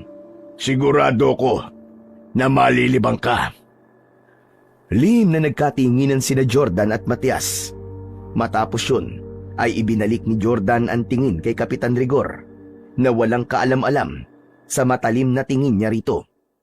Sinabi ni Jordan sa sarili na sa gabing yun ay sisiguraduhin niya na mapapatay na niya si Kapitan Rigor. Hindi siya papayag na sisikatan pa ito ng araw bukas. Matapos ang hapunan ay nagtungo si Jordan sa kwarto niya para kunin ang kanyang cellphone. Kinabahan siya nang hindi niya yon makita sa tabi ng lampara. Hinanap niya ang cellphone niya sa kanyang maleta pero wala rin yun doon. Sa pagsilip niya sa ilalim ng papag ay doon niya nakita ang kanyang hinahanap. Laking gulat niya nang makitang basag ang screen ng cellphone niya at hindi na yun nabubuksan. Tumiim ang bagang ni Jordan. Sigurado siya na si Kapitan Rigor ang may gawa nun.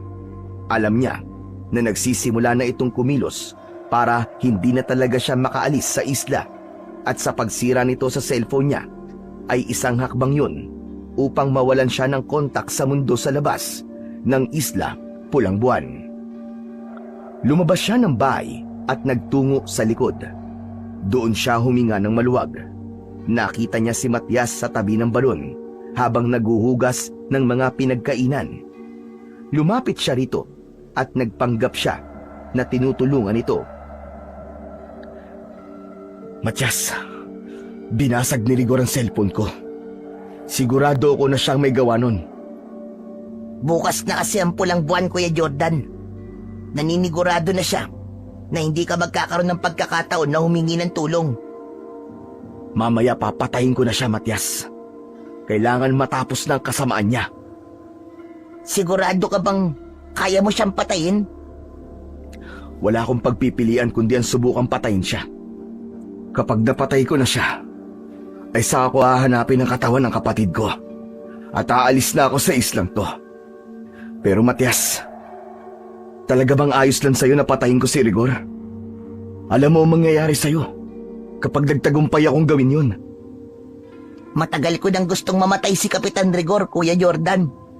At handa rin ako mamatay kasama niya para wala na silang mabiktima ng mga tao na nagpupunta sa island to. Hangad ko ang tagumpay mo, Kuya. Mag-iingat ka. Maraming salamat, Matias, ha. Sorry kung hindi kagad ako naniwala sa'yo. Naiintindihan kita, Kuya. Alam ko na mahirap talagang paniwalaan ng kababalaghan na nangyayari sa islang to. Lalo na para sa mga taong kagaya mo na lumaki sa syudad. Oo nga pala. Meron ba akong maitutulong sa'yo, Kuya? Sa ngayon wala, Matias. Malaki ang tiwala ko sa sarili ko na magtatagumpay akong patayin mamaya si Rigor. Huminto na sa pag-uusap ang dalawa nang sumilip sa bintana mula sa kusina si Kapitan Rigor. Tumingin ito sa kanila. Nakangiting kumaway si Jordan sa kapitan upang hindi ito makaramdam na may pinaplano siyang masama para dito. Alauna na ng madaling araw, hindi mapakali si Jordan sa kanyang silid. Panay ang lakad niya habang hawak ang isang kutsilyo na kinuha niya kanina sa kusina. Alam niya na sa oras na yun ay tulog na si Kapitan Rigor at maaari niya nang isagawa ang kanyang plano.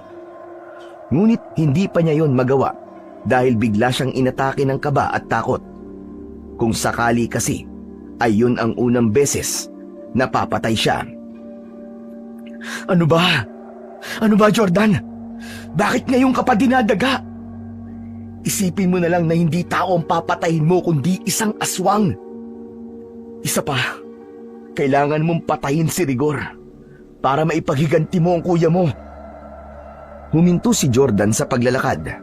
Huminga siya ng malalim at kahit may kaba pa rin ay lumabas na siya ng kwarto upang isagawa na ang pagpatay kay Kapitan Rigor. Nang nasa harapan na siya ng pinto ng silid ni na Kapitan Rigor, ay itinulak niya yon. Madali niya yung nabuksan dahil hindi yon nakalak. Sinabihan niya kasi si Matias kanina na siguruduhin ito na hindi nakalak ang pinto ng kwartong yon bago ito matulog. Sa pagpasok niya sa kwarto ay nakasindi ang lampara ron, kaya nakita niya ang isang tao na nakatalukbong ng kumot mula ulo hanggang paa na nakahiga sa papag. Base sa haba ng katawan ng tao, ay sigurado siya na si Kapitan Rigor yun. Wala roon si Matias at ang hinala niya ay lumabas ito dahil alam nito ang gagawin niya. Marahang humakbang si Jordan papalapit sa papag. Unti-unting namuo ang malamig na pawis sa kanyang noo habang mahigpit niyang hawak ang kutsilyo. Nang nasa tabi na siya ng papag, ay walang pagdadalawang isip na itinarak niya ang kutsilyo sa dibdib ng taong nakahiga. Paulit-ulit niyang sinaksak yun habang mabilis na binalot ng galit ang kanyang puso. Hayop ka! Para to sa kapatid ko! At sa mga taong pinatay nyo! Demonyo ka, Rigor! Demonyo ka! Pakiramdam ni Jordan ng mga sandaling yun ay wala na siya sa kanyang sarili habang sumisigaw at walang tigil niyang sinasaksak ang inakala niyang si Rigor. Hanggang sa natigilan siya dahil napansin niya na wala siyang nakikitang dugo kahit ilang beses niya nang sinasaksak si Kapitan Rigor. Doon na niya hinablot ang kumot at nagimbal siya dahil wala roon si Kapitan Rigor. Ang nandoon lamang ay mga unan na hinanay para magmukhang tao kapag tinakluban ng kumot.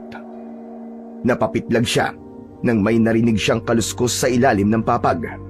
Sumilip siya ron at doon niya nakita si Matias na nakatali ang mga kamay at paa. Meron tumbusal sa bibig at bakas sa mga mata nito ang takot. Hinila ni Jordan si Matias palabas sa ilalim ng papag. Ginamit niya ang kutsilyo upang mabilis niyang maalis ang lubid na nakatali rito. Nang alisin niya ang busal sa bibig ng binatilyo, ay agad itong nagsalita. Kuya, patawarin mo ako. Sinabi ko kay Kapitan Rigor ang plano mo. Narinig niya pala ang usapan natin kanina sa likod ng bahay. Si Rigor, nasan siya? Sabihin mo sa akin, Matias. Nandito ko, Jordan. Nanlamig si Jordan nang marinig niya ang malalim na boses ni Kapitan Rigor sa kanyang likuran. Marahan siyang tumayo at sa paglingon niya ay nakita niya ang kapitan na nakatayo sa may pintuan. Akala mo siguro ay ganun kadali mo lang ako mapapatay, no? Ako ang supremo ng mga aswang sa islang ito. At hindi lang ang katulad mo ang papaslang sa kagaya ko. Walang iya ka! Pinatay mo ang kapatid ko! Masyado na siyang maraming nalalaman. Ngunit itatama ko ang sinasabi mo. Ang katangahan ng kapatid mo ang pumatay sa kanya. Nahulog siya sa bangin sa gubat habang hinahabol ko siya. Hindi ko nakasalanan yun. Demonyo ka! Pinatay mo pa rin siya! At ngayon, ikaw naman ang papatayin ko! Manang susuguri ni Jordan si Kapitan Rigor, ngunit natigilan siya nang unti-unting nagbago ang anyo ni Kapitan Rigor. Nalukot ang mukha nito na parabang may pinipigil itong sakit sa katawan nito. Napaluhod ito habang nakatuon ang dalawang kamay sa sahig. Malakas itong sumigaw at doon na nga tuluyang nag-anyong aswang ang kapitan. Naging matutulis ang mga kuko nito, maging ang mga ngipin nito ay nagmistulang malalaking pangil. Ang mga mata nito ay lumaki rin at naging pula. Marahan itong tumayo at tinitigan si Jordan. Hindi nakakilos si Jordan, napako siya sa kanyang kinatatayuan habang ang puso niya ay malakas na kumakabog. Biglang umatake si Kapitan Rigor kay Jordan. Sinubukan niya itong saksakin, ngunit malakas na tinabig nito ang kamay niya. Nabitiwan niya ang kutsilyo at tumilapon yun sa kung saan. Nataranta ng gusto si Jordan nang mawalan siya ng bagay na maaari niyang gamitin para labanan si Kapitan Rigor. Doon na siya sinunggaban ng aswang. Napahiga siya sa sahig at agad na pumaibabaw ang aswang sa kanya. Sa gilid ng mata niya ay nakita niya si Matias na nakatulala at gulat na gulat. Kuya Jordan! Humanda ka sa akin, Matias. Ikaw ang isusunod ko. Papatayin kita. Wala kang utang na loob. Matias! Tumakas ka na! Dalian mo! Tumakas ka na! Tila nagkaroon ng pagdadalawang isip si Matias dahil hindi agad ito umalis sa kinatatayuan nito. Ngunit nang mapagtanto nito na hindi na ito ligtas doon, ay tumakbo na ito palabas ng silid. Diretsong tinignan ni Jordan sa mata si Kapitan Rigor.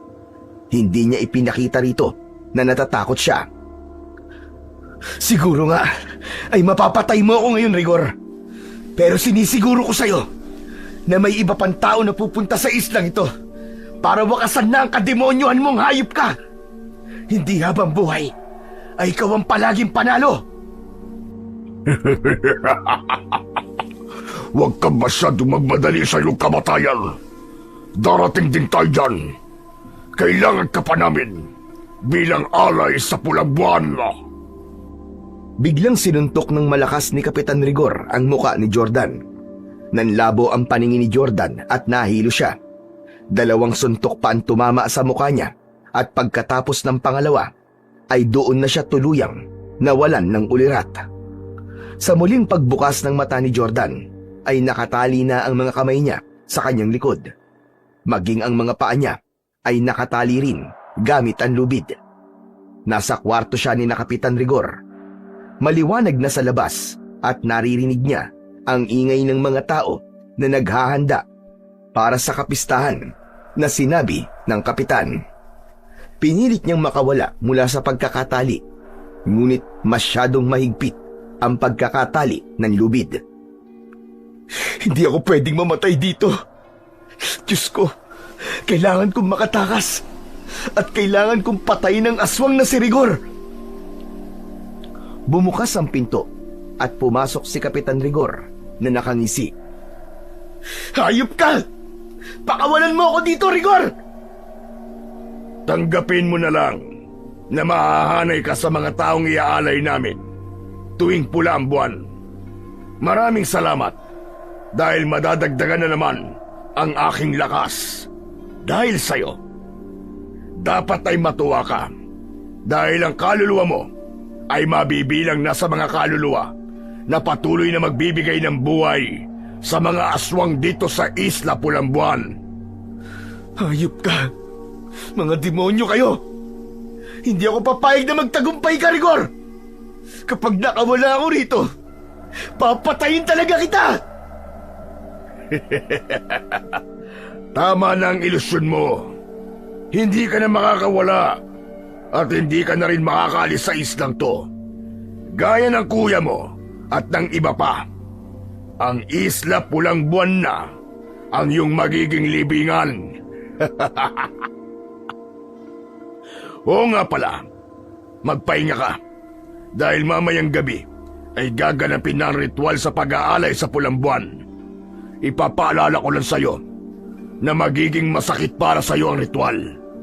Pero mabilis ka rin namang mamamatay. At pagkatapos nun, ay wala ka nang mararamdaman. Tumalikod na si Kapitan Rigor at naglakad palabas ng kwarto. Walang hiya ka, Rigor! Hindi ka magtatagumpay! Papatayin kita! Papatayin kita! Makakawala ko rito! Tandaan mo yan! Malakas na halakhak ang isinagot ni Kapitan Rigor kay Jordan hanggang sa tuluyan na itong nawala sa kanyang paningin. Sandaling nag-isip si Jordan ng paraan kung paano siya makakawala at makakatakas. Ngunit tila agad siyang nawalan ng pag-asa dahil hindi niya magawang maalis ang lubid na nakatali sa kanya kahit na ano pa ang gawin niya. Napakabagal ng pag-usad ng oras para kay Jordan ng mga sandaling yun. Pinipilit pa rin niyang makawala sa pagkakatali pero hindi pa rin siya magtagumpay. Nang dumilim na sa labas, ay mas lalo siyang nawalan ng pag-asa na makakawala pa siya.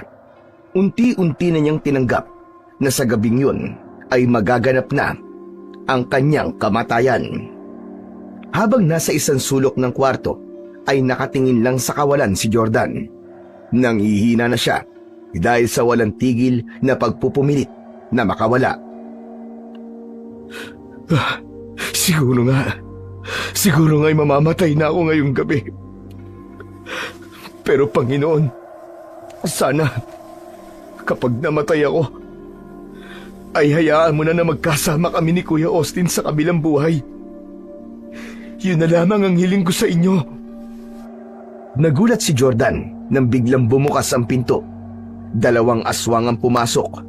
Nilapitan siya ng mga aswang at itinayo siya.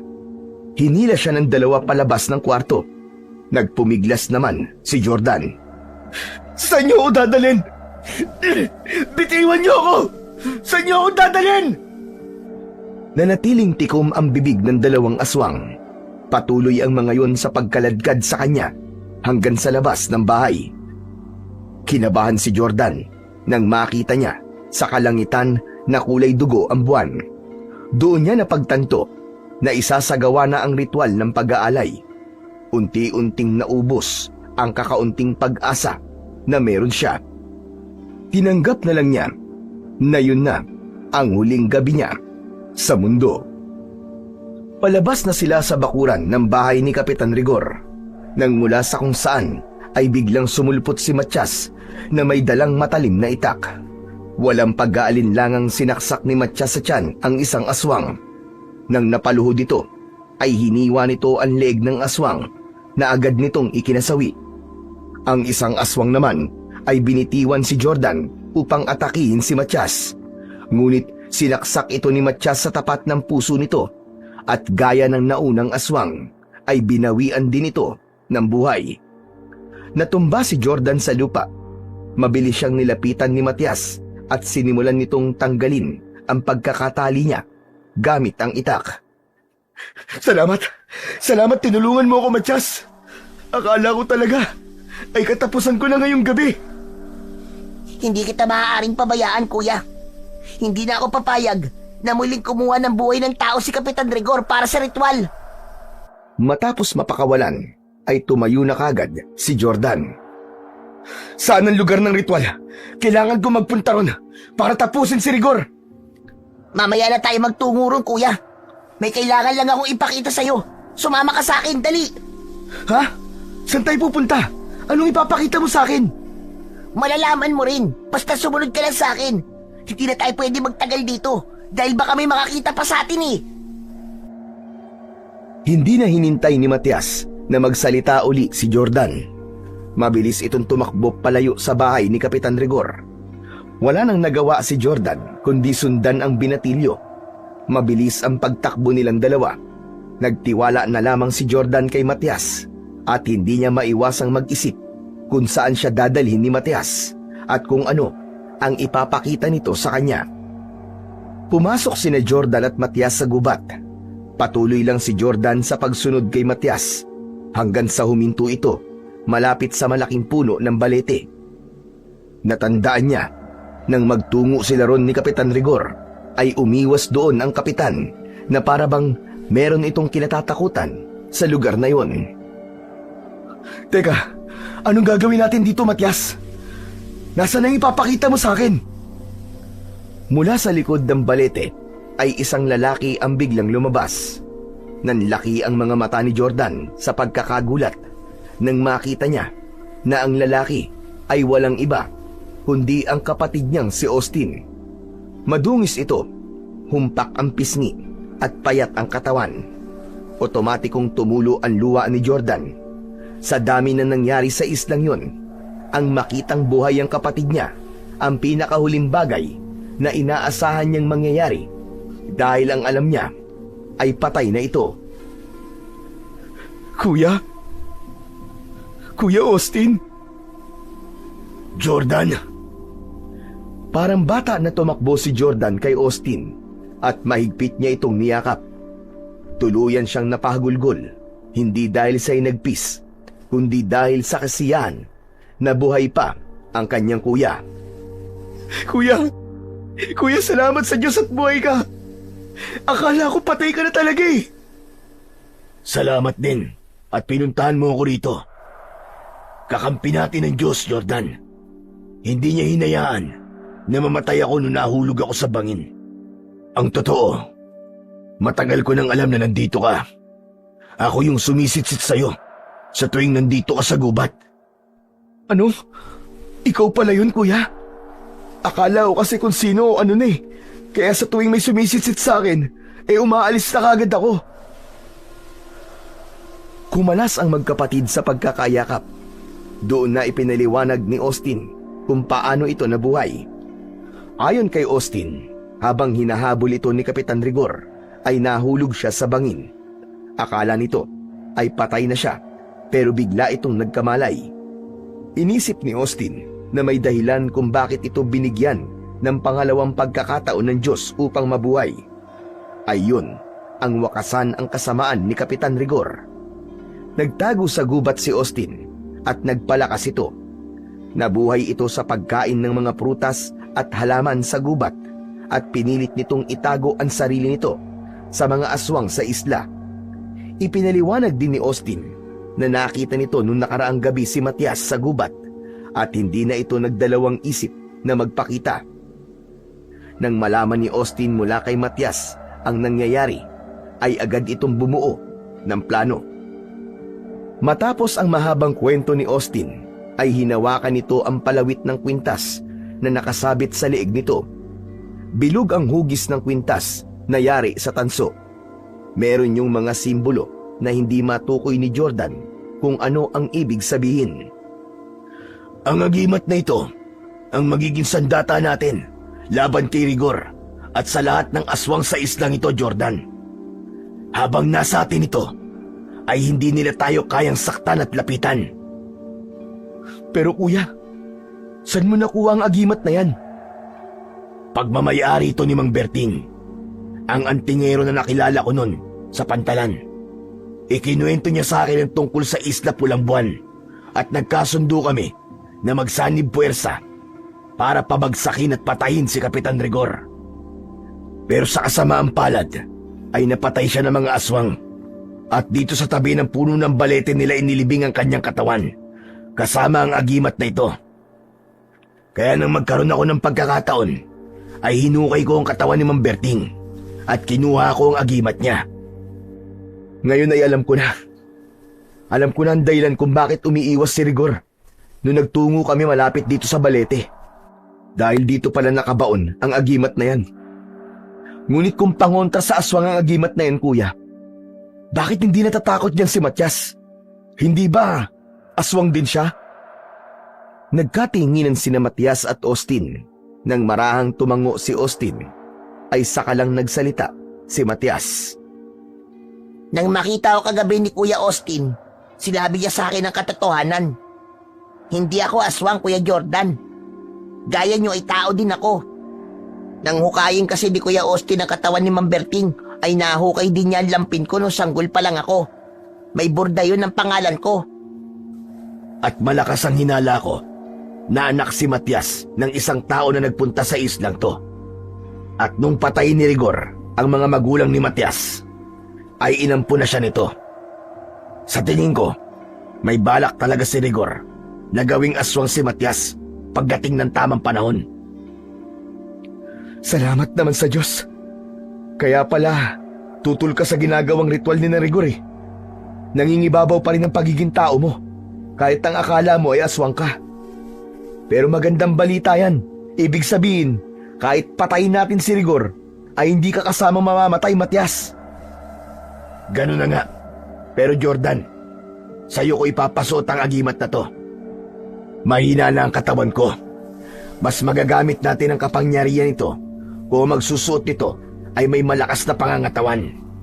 Hindi lang ito pangontra basta sa mga aswang, kundi nagbibigay din ito ng dagdag na tapang at lakas sa kung sino man na magsusuot nito. Hinubad ni Austin ang kwintas at walang pagdadalawang isip na tinanggap naman yun ni Jordan at isinabit sa kanyang leeg.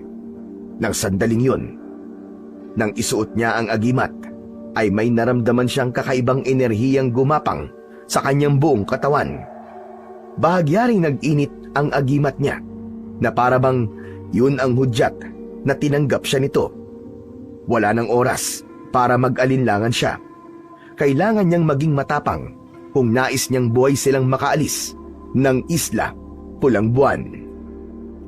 Magkakasamang lumabas ng gubat sina Jordan, Austin at Matias.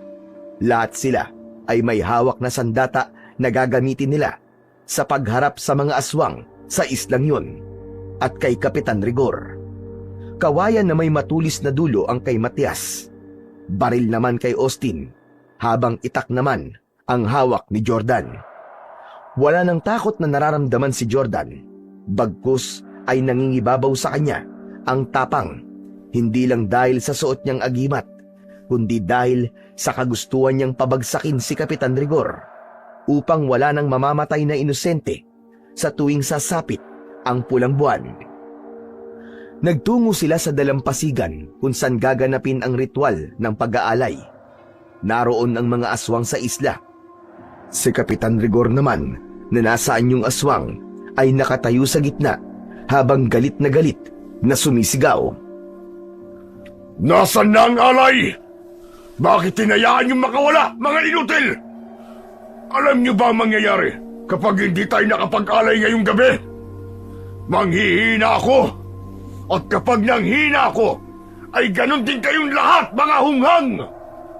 Ang buhay ko ay buhay niyo rin. Hanapin niyo ang alay at huwag kayong babalik dito hanggang hindi niyo siya nakikita! Magkakasabay na umalis ang mga aswang upang hanapin si Jordan, habang sina Jordan ay nananatiling nakatago sa likod ng isang makapal na halaman. Hintayin nating makaalis lahat ng aswang bago natin harapin si Rigor.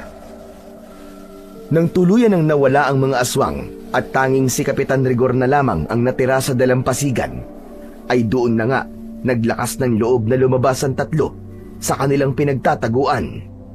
Magkakasabay silang naglakad papalapit kay Kapitan Rigor. Pagkakita ng kapitan sa kanila, ay nanlaki ang mga mata nito sa gulat. Austin, paanong nangyari to? Paano ka nabuhay? Nakita ko nahulog ka sa bangin. Patay ka ng dapat! Hindi mo na kailangan malaman kung paano. Nandito kami para wakasan ang kasamaan mo at ang walang kwentang ritual na ito. Napansin ni Kapitan Rigor ang suot na agimat ni Jordan. Nasa iyo pala ang agimat ng inutil na antingero na yon. Kung inaakala nyo na matatalo nyo kung tatlo ay nagkakamali kayo. At ikaw, Matias, pagsisisihan mo ang pagtatraidor mong ito sa akin. Ang dami mo pang sinasabi! Simulan na natin ang laban! Galit na umangil si Kapitan Rigor. Walang pag-aalinlangang sumugod ito kila Jordan. Agad naman na sinalubong ni Jordan ang pag-atake ni Kapitan Rigor, at nang makalapit sa kanya ang kapitan, ay bigla itong nanghina. Nanginig ang tuhod nito na parabang may isang malakas na puwersa na pumipigil dito para tuluyang malapitan ang binata. Yan ang epekto sa'yo ng agimat ni Mang Berting Rigor. Ngayon mo ipagmalaki na may laban ka sa amin, Diablong buwang ka! Hindi ako papayag na matalo! Papatayin ko kayo! Mabilis na nagpakawala ng 3 sunod-sunod na putok ng baril si Austin. Tumama sa balikat, dibdib at tiyan ni Kapitan Rigor ang mga bala, pero parang wala lang dito yun. Umatras ito at muling sumugod. Sa pagkakataong yun, ay si Matias ang pinuntirya nito. Ngunit matapang na sinalubong ni Matias ang kapitan. Inundayan ito ng saksak sa tiyan si Kapitan Rigor gamit ang kawayan. Hinawakan ni Kapitan Rigor ang kawayan at hinugot yun. Malakas nito yung hinila. Nang mabitiwan ni Matias ang kawayan, ay doon ito sinunggaban ni Kapitan Rigor. Itinapon ito sa malayo si Matias. Matias! Huwag mo na akong alalahanin, kuya! Tapusin mo na si Kapitan Rigor! Tumiim ang bagang ni Jordan. Sinugod niya si Kapitan Rigor at sa kabila ng panghihina nito dahil sa agimat, ay pilit pa rin itong nakipaglaban hanggang sa sinipa ni Kapitan Rigor sa tiyan si Jordan. Sa lakas ng sipa ay natumba siya sa buhangin. Sinunggaban siya ng aswang at umibabaw ito sa kanya. Paulit-ulit na binaril ni Austin sa likod si Kapitan Rigor hanggang sa naubusan na ito ng bala. Tila bato ang katawan ng aswang dahil kahit tumatagos dito ang bala ng baril ay hindi ito nasasaktan. Sinabi ko naman sa'yo, Jordan. Ako pa rin ang mananalo kahit suot mo pa ang agimat na yan. Ngumanga ng pagkalaki-laki si Kapitan Rigor. Nakita ni Jordan ang matutulis nitong mga pangil na alam niyang tatapos sa kanya kapag wala siyang ginawa. Hanggang isang ideya ang pumasok sa kanyang isipan. Hinubad niya ang agimat at mabilis niya yung isinuot sa liig ni Kapitan Rigor. Malakas na napasigaw si Kapitan Rigor. Tumayo ito at pilit na hinuhubad ang agimat na parabang sumusunog sa katawan nito. Sinamantala ni Jordan ang pagkakataon na yon. Sumugod si Jordan at isang sigaw na puno ng galit ang pinakawalan niya. Nang mahubad ni Kapitan Rigor ang agimat, ay tila napapaso na itinapon ito yon sa buhangin. Ngunit sa pagharap nito, ay hindi na nito nagawang iwasan ang pagtarak ng itak ni Jordan sa mismong dibdib nito. Bumagsak sa buhangin si Kapitan Rigor. Lumuhod si Jordan sa tabi nito at itinapat niya ang talim ng itak sa leeg ng aswang. Hayop ka, Rigor! Dito na matatapos ang kasamaan mo. Sama-sama kayo mamamatay ng mga alagad mong aswang sa islang to. Sige, patayin mo ako. Pero tandaan mo, ako ang puso at buhay ng islang to. Kapag namatay ako, ay kasama kong mamamatay si Matias. Hindi mo na mabibilog ang ulo namin. Alam na naming hindi nyo kagaya si Matias. Tao siya at hindi isang aswang. Doon na tuluyang nilaslas ni Jordan ang leeg ni Kapitan Rigor. Sumirit ang dugo nito. Pilit na sumasagap ng hangin ng kapitan habang unti-unti itong binabawian ng buhay. Kasunod ng pagkamatay ni Kapitan Rigor ay narinig nila ang malakas na pagpalahaw ng mga aswang sa iba't ibang parte ng isla. Alam ni na Jordan na kagaya ni Kapitan Rigor ay binabawian na rin ng buhay ang mga yon. Nang tumahimik na ang buong paligid, ay nilapitan si Jordan nina Austin at Matias. Tinapik ni Austin sa balikat ang kanyang kapatid. Ang galing mo, tol. Pinahanga mo ako, ah. Salamat, kuya. Tara na.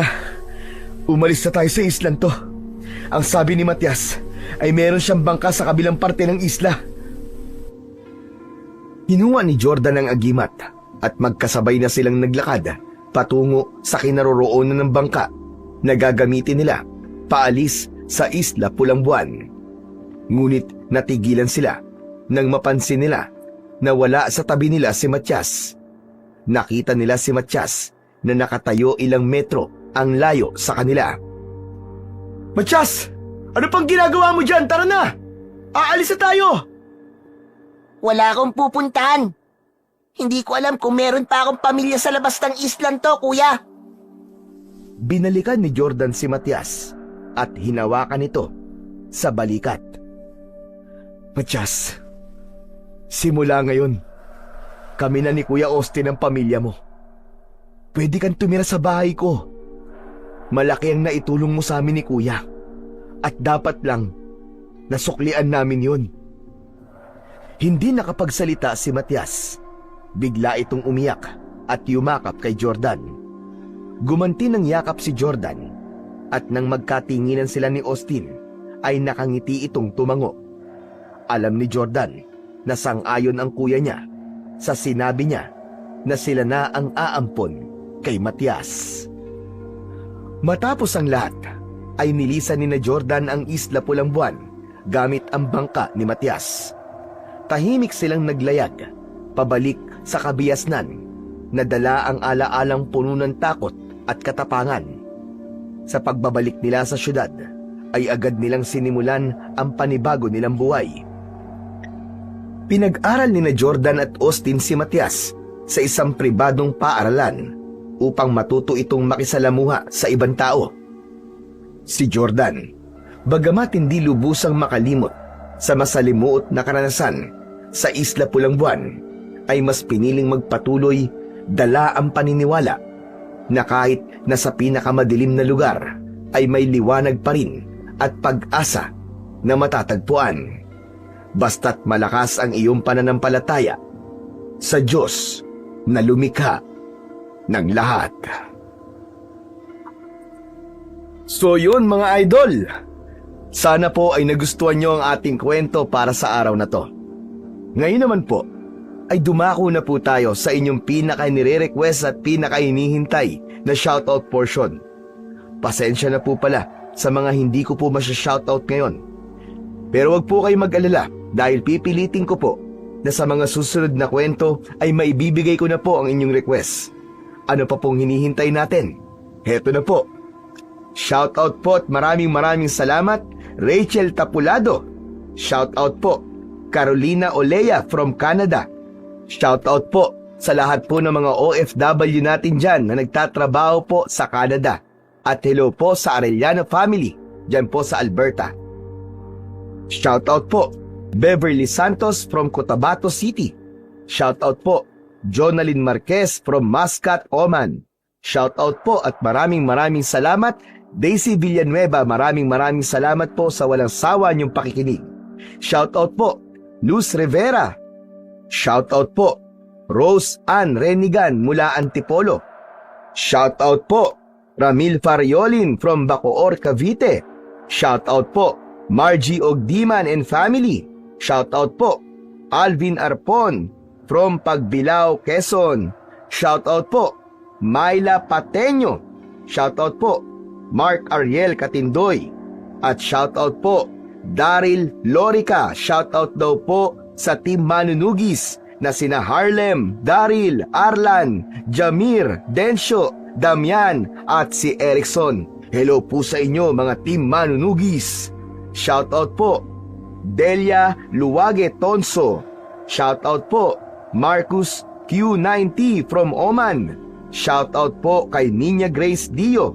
Shoutout daw kay Meets from Kuwait. Shoutout po, Badong Tampolo. Shoutout po kay Kit Liumel from Quezon City. At syempre, shoutout po, Franz Anthony Galon. Shoutout daw kay Mark Anthony Galon and Galon family. At saka sa Aribado family from Cebu.